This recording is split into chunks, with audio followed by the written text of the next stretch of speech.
जो व्यक्ति इस संसार सागर से पार होकर भगवान श्री हरि के लोक में जाने का इच्छुक है, जो व्यक्ति इस संसार सागर से पार होकर भगवान श्री हरि के लोक में जाने का इच्छुक है, उसे धैर्य, उद्यम और सात्विक गुणों के साथ आत्मा और परमात्मा के योग को जानना चाहिए। ये संसार तो भव सागर है। जैसे सागर का कोई भी थाह नहीं होता कि वो कितना गहरा है, ऐसे ही इस जो मनुष्य ने ये जीवन धारण कर रखा है, ऐसे ही संसार सागर के समान है, इसकी कोई थाह नहीं है। तो इस संसार रूपी सागर से पार होने के लिए जो व्यक्ति इच्छुक है, उससे अपनी आत्मा को प्राप्त करके परमात्मा से योग लेना चाहिए। उन्हें सात्विक गुणों का सेवन करना चाहिए, सात्विक वस्तुओं का सेवन करना चाहिए। तो जो लोग श्री हरि में पूर्ण भक्ति भाव रखते हैं, जो लोग श्री हरि में पूर्ण भक्ति भाव रखते हैं, सदा उसका स्मरण करते हैं। यहाँ श्री हरि का जो तात्पर्य है, वो जीवन जीने में सच्चाई का मतलब है, सच्चाई का रूप है। श्री हरि सत्य है। तात्पर्य ये जो जीव है, ये श्री हरि का ही अंश है, रूप है, जिसको सच्चाई के साथ श्री हरि रूप में ही रहना चाहिए। श्री हरि जैसे ही स्वभाव, श्री हरि जैसा गुण, तो यही श्री हरि रूप आत्मा जीव है। इसे श्री हरि का रूप धारण करके रहना चाहिए, आत्मा का रूप धारण करके रहना चाहिए। आत्मा ये केवल उन्हीं व्यक्तियों को प्राप्त होती है जो धैर्यवान होते हैं, सात्विक गुणों को अपनाने वाले होते हैं, जो अपनी आत्मा का परमात्मा से योग लेते रहते हैं, वही इस भवसागर से पार हो पाते हैं। बस यही है श्री हरि की भक्ति, सदा उसका स्मरण करना। तो जो व्यक्ति इस संसार सागर से पार होकर भगवान श्री हरि के लोक में जाने का इच्छुक है, उसे धैर्य और सात्विक गुणों के साथ आत्मा और परमात्मा के योग को जान लेना चाहिए कि इस आत्मा और परमात्मा का मिलन कब होता है और कैसे होता है। ये योग हर मनुष्य के लिए जरूरी है। तो जो व्यक्ति इस संसार सागर से पार होकर भगवान श्री हरि के लोक में जाने का इच्छुक है, उसे धैर्य, सात्विक गुणों के साथ आत्मा और परमात्मा के योग को अवश्य जान लेना चाहिए। बगैर आत्मा प्राप्त किए हुए परमात्मा से योग प्राप्त नहीं हो सकता, और जब तक आत्मा परमात्मा से योग नहीं लेती है, तब तक वो इस भव सागर से पार नहीं हो सकता। तो जो लोग श्री हरि में पूर्ण भक्ति भाव रखते हैं, सदा उसका स्मरण करते हैं, तृष्णाओं का त्याग करते हैं, दुख सुख में समान भाव रखते हैं, सभी प्रकार के द्वंद्वों से बंधे रहते हैं, उन्हें निश्चय ही आवागमन के चक्र से मुक्ति मिल जाती है। जो आदमी, जो व्यक्ति, जो जीव आत्मा और परमात्मा के योग को समझ लेता है, जो धैर्यवान और सात्विक गुणों का सेवन करता है, जो श्री हरि की भक्ति करता है, वो निश्चय ही आवागमन के चक्र से मुक्ति पा लेता है। किंतु जो ऐसा नहीं करता, वे निश्चित रूप से विविध योनियों में पड़कर दारुण दुख सहन करते रहते हैं। ये रहस्य है। बगैर आत्मा परमात्मा के योग के कभी भी आदमी इस भवसागर से पार नहीं हो सकता। ये लास्ट स्टेज है इस आत्मा की, इस जीव की, इस जन्म जीवन की लास्ट स्टेज है। जब तक जीव अपने आत्म स्वरूप को प्राप्त नहीं करता है, तब तक परमात्मा का योग प्राप्त नहीं होता है, और जब तक परमात्मा का योग प्राप्त नहीं होता है, तब तक संसार के इन बंधनों से मुक्त नहीं हो सकता है। और जो ऐसा नहीं करता वे निश्चित रूप से विविध योनियों में पड़कर दुख सहन करते रहते हैं, जन्म मरण के चक्कर में फंसे रहते हैं। इस संसार में जो जन्म लेकर आते हैं उन्हें कर्म तो करने ही पड़ते हैं, परंतु कर्म वही श्रेष्ठ है जो प्रभु श्री हरि को समर्पण भाव से किए जाते हैं। कथाएं वही उत्तम है जो श्री हरि की लीलाओं का गुणगान करती हैं। कथाएं वही उत्तम है जो श्री हरि की लीलाओं का गुणगान करती है। इस संसार में जन्म लेकर सभी जीव अपना जीवन यापन करते हैं, उन्हें कर्म करने ही पड़ते हैं, परंतु कर्म तो वही श्रेष्ठ है जो सत्य के साथ किया जाता है। कथाएं वही उत्तम है जो श्री हरि की लीलाओं का गुणगान करती है। व्यर्थ की चर्चा करने में क्या फायदा है? वही चर्चा, वही कथा, वही जीवन श्रेष्ठ है, वही कर्म श्रेष्ठ है जो सच्चाई को प्रदर्शित करता है, सच्चाई से संबंधित है। इतना ही उसे सुनना चाहिए, ऐसा ही सुनना चाहिए, ऐसी वार्ताओं के साथ ही जुड़ के रहना चाहिए। उनके श्रवण से प्रभु में भक्ति का और उनके चरण कमलों में समर्पित होने का भाव जागृत हो जाता है। भगवान की कथाएं, सत्य कथाएं, भागवत कथाएं, ऐसी वार्तालाप, ऐसी संगति से उनके चरणों में, उनके चरण है नियम धर्म, तो नियम धर्म में मन परिवर्तित हो जाता है, जी परिवर्तित हो जाता है। कथाएं सुनने से जो संसार की आसक्तियां हैं उनसे मन और जी निवृत्ति पा लेता है। नहीं तो संसार की आसक्तियां कभी भी पीछा नहीं छोड़ती हैं, कभी भी मन का और जीव का बंधन नहीं कटता है जब तक वो नियम धर्म धारण नहीं करता है, ऐसी कथाएं नहीं सुनता है, ऐसी संगति में नहीं बैठता, ऐसी वार्तालाप नहीं करता, तब तक उसका बंधन कटता ही नहीं है। वो मन के जंजाल में फंसा रहता है। यह शरीर मेरा अपना नहीं है, यह घर भी मेरा अपना नहीं है, ये परिजन भी मेरे अपने नहीं है, ये इच्छाएं भी मेरी अपनी नहीं है। जो कुछ भी आंखों से दिखाई देता है वह सब उसी परमात्मा की माया का प्रतिरूप है। इस जीवन में जो कुछ भी दिखाई दे रहा है, बच्चे, स्त्री, घर मकान, गाड़ी घोड़े, अगड़म झगड़म, जो कुछ भी दिखाई दे रहा है, ये भगवान की माया का प्रतिरूप है। ये कुछ सत्य नहीं है, ये कुछ अपना नहीं है, ये तुम्हारे जीवन में कोई लाभ नहीं देगा, कोई साथ नहीं देगा। केवल भगवान की भक्ति, धैर्य धारण करना, सात्विक गुणों के साथ रहना, धीरे बोलना, शांति के साथ रहना, निष्काम भाव से रहना, यही तुम्हारे काम आएगा, और कुछ काम नहीं आएगा। बस यही भाव जीव को भवसागर से पार ले जाने वाला है। तो इस संसार में जो जन्म लेकर आते हैं उन्हें कर्म तो करने ही पड़ते हैं, परंतु कर्म वही श्रेष्ठ है जो प्रभु श्री हरि को समर्पण भाव से किए जाते हैं, सच्चाई के लिए किए जाते हैं। वही संगति सत्य है, वही कथाएं सत्य है जो श्री हरि के विषय में हो, सत्य कथाएं हो, जो जीव उपयोगी हो, जीव के हित में हो। वही कथाएं, वही संगति, वही वार्तालाप सत्य है। उनसे ही संसार का बंधन कटता है। मन से, जी से संसार, मन और जी संसार से मुक्त हो जाता है, बंधनों से मुक्त हो जाता है, भवसागर से पार हो जाता है। यह भाव ही भवसागर से पार ले जाने वाला है। ये शरीर मेरा अपना नहीं है, ये घर भी मेरा अपना नहीं है, ये परिजन भी मेरे अपने नहीं है, ये इच्छाएं भी मेरी अपनी नहीं है। जो कुछ भी आंखों से दिखाई देता है सब उसी परमात्मा की माया का प्रतिरूप है। ऐसा मानकर जो जीव संसार में रहकर भी संसार से विलग रहता है, उसे श्री हरि अपने धाम ले जाने में विलंब नहीं लगाते। श्री हरि माने जीव के जीवन जीने में सच्चाई, ये सच्चाई ही श्री हरि के धाम ले जाती है, संसार से मुक्त करा देती है। ये सच्चाई ही मन को और जी को आत्मा प्राप्त करा देती है। आत्मा का और परमात्मा का मिलन ही श्री हरि का धाम है।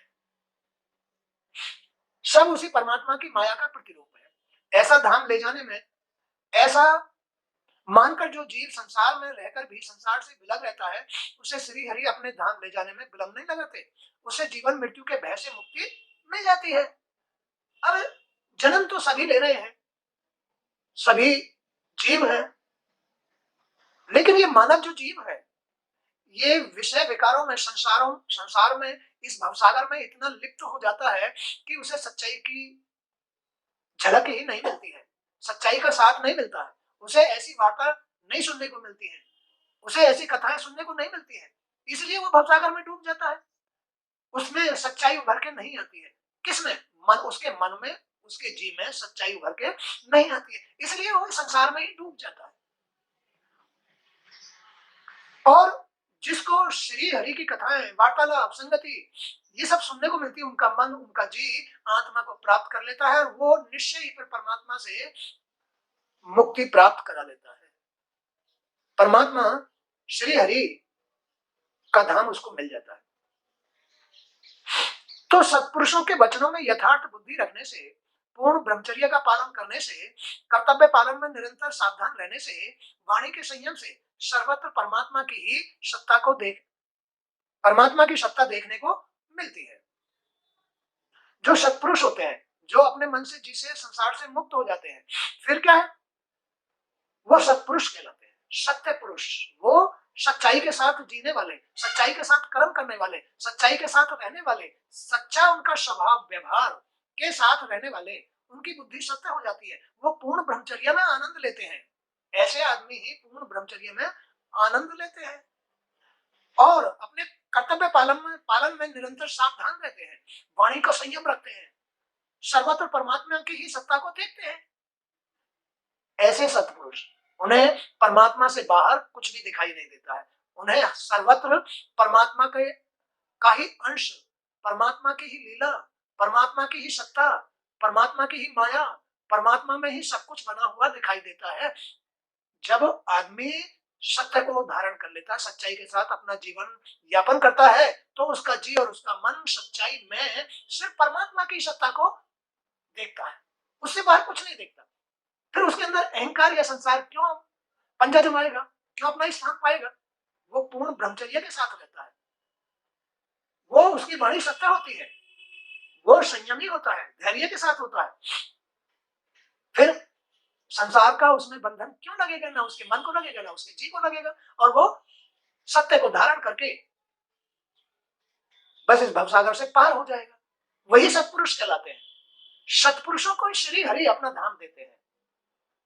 तो सत्पुरुषों के वचनों में यथार्थ बुद्धि रखने से, पूर्ण ब्रह्मचर्य का पालन करने से, कर्तव्य पालन में निरंतर सावधान रहने से, वाणी के संयम से, सर्वत्र परमात्मा की ही सत्ता को देखने से, अनुभवों और योग साधना से अपने अहंकार को प्रभु में लीन कर देने से परम पद की प्राप्ति होती है। परम पद, श्रेष्ठ पद, आत्म पद, सतपुरुष, महापुरुष पद की प्राप्ति होती है।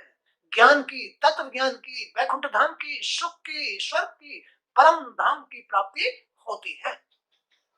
ऐसे सत्पुरुष को जीते जी ही मनुष्य को चाहिए कि अज्ञान से प्राप्त इस हृदय ग्रंथि को सत्य ज्ञान के चाकू से काट दे, क्योंकि भौतिक कर्मों का उद्गम यहीं से होता है। कहां से? मनुष्य को चाहिए कि अज्ञान से, अज्ञानता ही भौतिक सुखों की उत्पत्ति करती है, संसार में लिप्त कर देती है अज्ञानता। इसलिए मनुष्य को भगवान श्री हरि की कथाएं सुननी चाहिए, ऐसी वार्ता सुननी चाहिए, सत्पुरुषों के साथ रहना चाहिए, ब्रह्मचर्य के साथ रहना चाहिए, सात्विक वस्तुओं का सेवन करना चाहिए, उनकी कथाओं का श्रवण करना चाहिए। क्यों?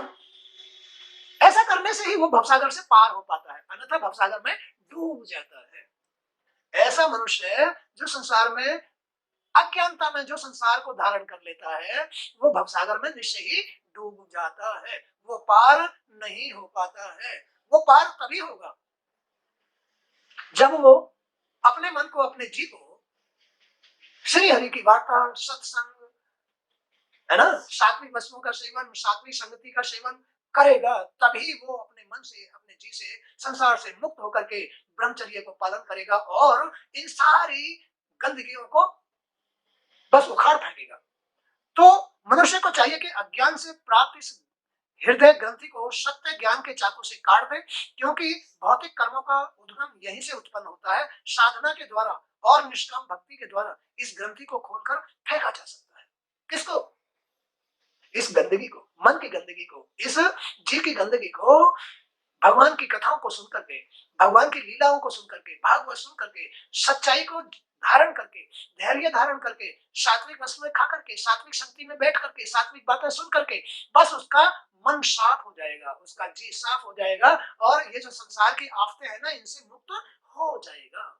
उसका जो हृदय दूषित हो रहा है संसार में, विषय विकारों में, इच्छाओं में, इनसे मुक्त हो जाएगा। जबकि इस संसार में उसका कुछ भी नहीं है।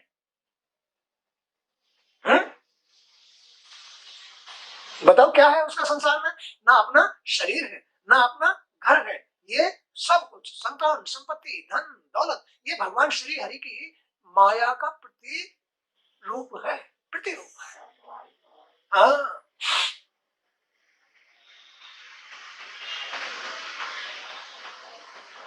तो परमात्मा के स्नेह को पाने को ही जो पुरुषार्थ मानता है, वही सच्चा सत्पुरुष होता है। सत्पुरुष कौन है? राजा कौन है? गुरु कौन है? कौन माँ बाप है? सच्चा माँ बाप कौन है? सब झूठे बैठे हैं, सब झूठे माँ बाप है। क्यों है झूठे माँ बाप?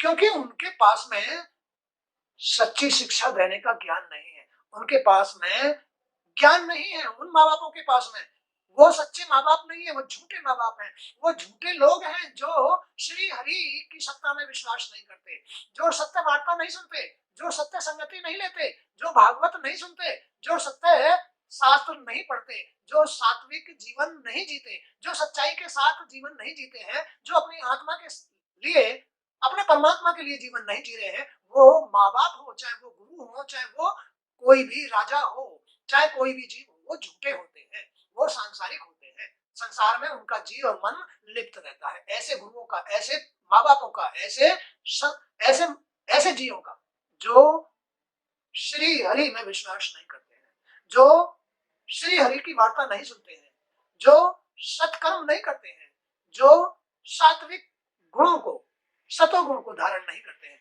ऐसे माँ बाप झूठे होते हैं। और वो खुद तो झूठे होते ही हैं, वो अपनी संतान को भी झूठा बना देते हैं। बोलो यही बात है। तो श्री हरि के लोक की इच्छा हो, जिसको भी श्री हरि के लोक की इच्छा हो और परमात्मा के स्नेह को पाने को ही जो पुरुषार्थ मानता हो, वह यदि राजा है तो अपनी प्रजा को, गुरु है तो अपने शिष्यों को, माँ बाप है तो अपने संतान को, ऐसी ही शिक्षा दे कि वो सात्विक संगति ग्रहण करे, सात्विक सात्विक कर्म करे, सात्विक शास्त्र सुने, सात्विक शास्त्र पढ़े, सत संगति ले, श्री हरि की कथाएं सुने। उनको यही शिक्षा देनी चाहिए, तब उनका जीवन सफल होता है। नहीं तो माँ बाप भी जन्म लेते रहेंगे, मरते रहेंगे, औलाद भी जन्म लेती रहेगी, मरती रहेगी, ना माँ बाप के बंधन कटे, ना औलाद के बंधन कटते हैं। बंधन उनके ही कटते हैं जो श्री हरि की वार्ताएं, कथाएं, श्री हरि के नियम धर्म धारण करते हैं, उनके ही बंधन संसार से कटते हैं। भौतिक आपदाओं से, भौतिक आपदाएं, दुख सुख से, ये दुख सुख, ये जन्म मरण आदमी के मन को घेरे रहता है, जी को घेरे रहता है। परमात्मा की याद नहीं आती, श्री हरि की याद नहीं आती, ना उनका योग ले पाता है, पता ही नहीं है उसको। ये अज्ञानता है, अज्ञानता ही आदमी को भवसागर में घुसा देती है। अज्ञानता, ये अज्ञानता ही विषयों में घुसा देती है, ब्रह्मचर्य का पालन नहीं अपनाने देती है। ब्रह्मचर्य, ज्ञानी लोग जो ज्ञान रखते हैं वो ब्रह्मचर्य का पालन करते हैं, और जो अज्ञानी होते हैं वो विषय कामनाओं में लिप्त रहते हैं। वही भौतिक, बस ये मेरा है, ये मेरा है, ये मेरा है, ये मेरा है, उनके चक्कर में फंस जाते हैं और वो फिर भवसागर से मुक्त नहीं हो पाते हैं। बोलो ये बात सही है ना? वही नहीं मुक्त हो पाते हैं। इसलिए इस बंधन को काटने के लिए श्री हरि की वार्ताएं सुनो, लीलाएं सुनो, कथाएं सुनो, उनका साथ लो, श्री हरि का गुणगान करो, उनको अपना, उनके शरण लो, तभी तुम इस बंधन से मुक्त हो सकते हो, अन्यथा कभी भी नहीं हो सकते। जैसे माँ बाप वैसे ही औलाद, यथा राजा तथा प्रजा। तो जो राजा, गुरु या माँ बाप ऐसे नहीं होते, श्री हरि की शरण में नहीं होते, वो नरक में जाते हैं, जन्म मरण में जाते हैं। जिनको ये कथा सुनने को नहीं मिलती है, जिनको इन बातों का ज्ञान नहीं है, वो नरक में जाते हैं और उनकी औलाद भी नरक में जाती है, जो इन कथाओं को नहीं सुनते हैं। वो भवसागर से कभी भी मुक्त नहीं होते हैं। वही श्री हरि के धाम को प्राप्त कर पाते हैं, वही आत्मा को प्राप्त कर पाते हैं, वही आत्मा परमात्मा का ध्यान कर पाती है, योग ले पाती है, जो इस भवसागर से मुक्त हो गए हैं। तो गुरुओं को, अपने शिष्यों को और माँ बापों को, अपनी संतान को, राजा को, अपनी प्रजा को ऐसा ही ज्ञान देना चाहिए। बोलो, ऐसा ही ज्ञान देना चाहिए। तब जाकर के माँ बाप के कष्ट मिटते हैं, तब जाकर के राजा के कष्ट मिटते हैं, तब जाकर के गुरुओं के कष्ट मिटते हैं, अन्यथा नहीं मिटते हैं। अपना कल्याण किस बात में है, इसे लोग नहीं जान पाते। अपना कल्याण किस बात में है? भौतिक संसार में लिप्त मनुष्य, अज्ञानी मनुष्य इस बात को नहीं जानता कि मेरा कल्याण किसमें है। अरे उसका कल्याण मन की शुद्धि और जी की शुद्धि में है, श्री हरि के नियम धर्म धारण करने में है, श्री हरि की कथा वार्ता सुनने में है उसका कल्याण। लेकिन इसका नाम निशान नहीं रहता है जब वो संसार में घुस जाता है, गृहस्थी में घुस जाता है, तो ये चीज नाम निशान को भी नहीं रहती। श्री हरि की वार्ता, श्री हरि की कथाएं, श्री हरि से संबंधित सत्य कर्म ब्रह्मचर्य आदि नियम धर्म कुछ भी उसके पास नहीं होता, सब खूंटी पर टांग दिया जाता है और फिर अधर्म के साथ जीवन व्यतीत करके नरक में जाना स्वीकार कर लेता है, नरक में जाना स्वीकार कर लेता है। तो अपना कल्याण किस बात में है इसे लोग नहीं जान पाते। वे क्षणिक काम सुखों के मोह में फंसकर अपना विनाश कर लेते हैं। इससे उन्हें रौरव नरक के दुख भोगने पर, रौरव नरक, रौरव जहां कीड़े मकोड़े काटते हैं नोचते हैं, वो रौरव नरक होता है, उसे वो भोगना पड़ता है। जो गुरु अपने शिष्य को जीवन मृत्यु के चक्र से नहीं बचाता वह सच्चा गुरु नहीं है। गुरु वही है जो अपने शिष्यों को सच्ची कथा सुनाता है, भगवान से संबंधित शास्त्र सुनाता है, जो श्री हरि का गुणगान करता है, जो श्री हरि की चर्चा करता है, वही गुरु अपने शिष्यों के लिए मुक्ति का साधन है, मुक्ति का साधन अपने शिष्यों के लिए। तो वही गुरु मुक्त हो पाता है जो अपने शिष्यों के लिए ऐसा साधन देता है। तो जो गुरु अपने शिष्यों को जीवन मृत्यु के चक्र से नहीं बचाता वह सच्चा गुरु नहीं है। जो माता पिता अपनी संतान को भोग विषय कर्मों से नहीं बचाते वे सच्चे माता पिता नहीं होते। तीनों की बात आ गई। जो पति अपनी पत्नी को कुमारगामी होने से नहीं रोकता, जो पति अपनी पत्नी को कुमारगामी होने से नहीं रोकता वह सच्चा पति नहीं है। जो सगे संबंधी अपने सगे संबंधियों के दुख सुख में काम नहीं आते वे सच्चे हितैषी नहीं है। कोई अपना नहीं है, क्योंकि सब बारह बाट है, सब भौतिक सुखों में दुखों में बंधनों में लिप्त है, इस माया में लिप्त है, भवसागर में डूबे हुए हैं। किसके पास कुछ रखा है? कुछ भी नहीं रखा। किसी के पास कोई सहारा नहीं है, कोई सहयोग नहीं है, सब स्वार्थी बन रहे हैं। एक एक धूल के कण के लिए स्वार्थ लड़ बैठते हैं, एक एक इंच जमीन के लिए लड़ बैठते हैं। बोलो, यही बात है। हाँ, यही है ओछपन, यही है कमी, यही है भौतिक दुख, यही है अज्ञानता, यही है अशांति, यही है नरक, यही है जन्म मरण, सब कुछ यही है। और इनसे मुक्त होने का उपाय है अपने गुरुओं की, अपने माँ बाप की, अपने राजा, अपने यानी श्री हरि की शरण में जाओ, श्री हरि की कथाएं सुनो, ऐसी वार्ताएं सुनो, ऐसी बातें सुनो, तो तुम्हारी बुद्धि शुद्ध होगी, तुम्हारा मन शुद्ध होगा, और मन शुद्ध होगा तो तुम्हारा जी शुद्ध होगा, और तुम्हारा जी शुद्ध होगा तो तुम्हारा श्री हरि में प्रेम हो जाएगा। तुम्हें खोई हुई जो आत्मा है, जो सच्चाई है, वो तुम्हें मिल जाएगी। अरे वो सच्चाई फिर तुम्हें परमात्मा से प्रेम करा देगी। वो प्रेम ही तुम्हारी मुक्ति है, वो प्रेम ही परमात्मा के दर्शन है, वो प्रेम ही श्री हरि का धाम है।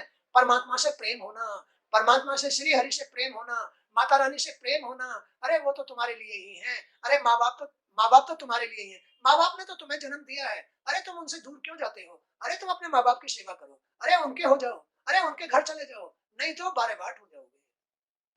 आदमी विषय विकारों में, औलाद विषय विकारों में, संतान विषय विकारों में, भौतिक सुखों में माँ बाप को छोड़कर बस माया का साथ ले लेते हैं, स्त्री का साथ ले लेते हैं, और माँ बाप को भूखा छोड़ देते हैं, पटरी पर छोड़ देते हैं। जाओ तुम अनाथालय में जाओ, जाओ वहां रहना, हम अपनी स्त्री के साथ माया के साथ धन इकट्ठा करेंगे, हम नरक में जाने का अपना सौदा इकट्ठा करेंगे। ऐसी आज की औलाद है, ऐसे आज के लोग हैं। ना तो माँ बाप सही, ना राजा सही, ना कोई सही। इसलिए सही वही है जो अपनी संतान के लिए ऐसा ज्ञान देता हो।